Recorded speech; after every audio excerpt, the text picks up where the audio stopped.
You're watching Let the Quran Speak. Now we answer questions we've received from you, our viewers. So if you have a question yourself, please visit our website, www.quranspeaks.com.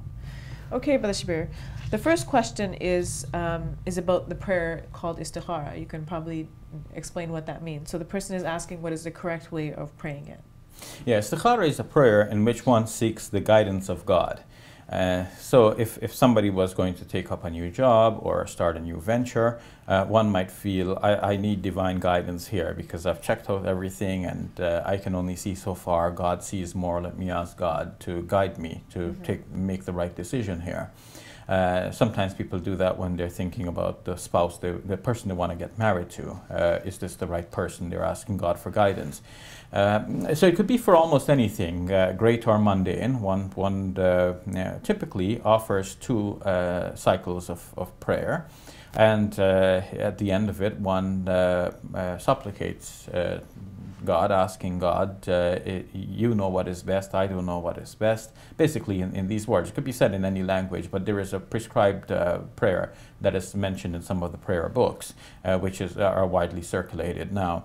Allahumma inni astakhiruka.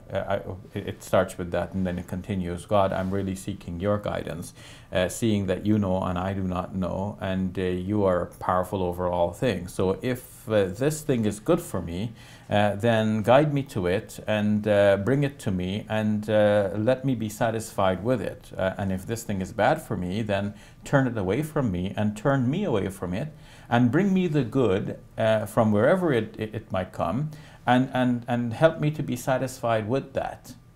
So it's a beautiful prayer, actually, conceptually, when you think about it. It's surrendering one's will to God and saying, God, you know, I really like this thing, but in the final analysis, you tell me, is it good or bad? And if it's good for me, let me have it and let me be satisfied with it. But if not, then turn it away from me and turn me away from it so that I don't even have the desire for that anymore.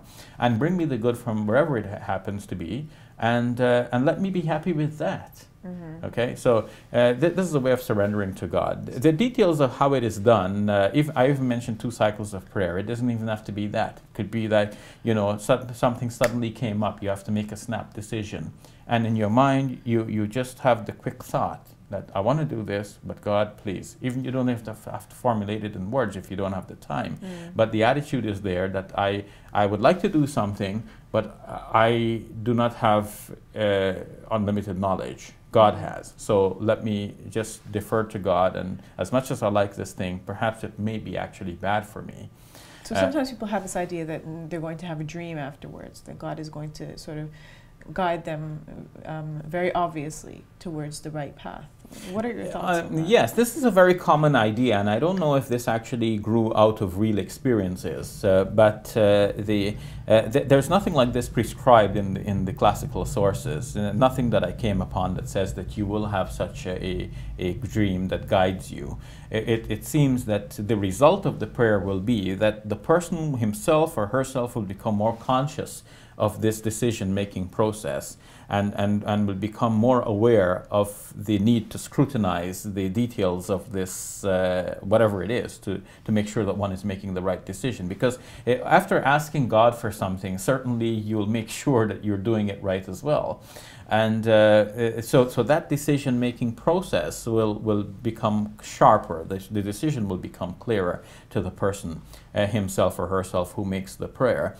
Secondly, that God will actually inspire the person in such a way that the person will be making the right decision for himself or herself.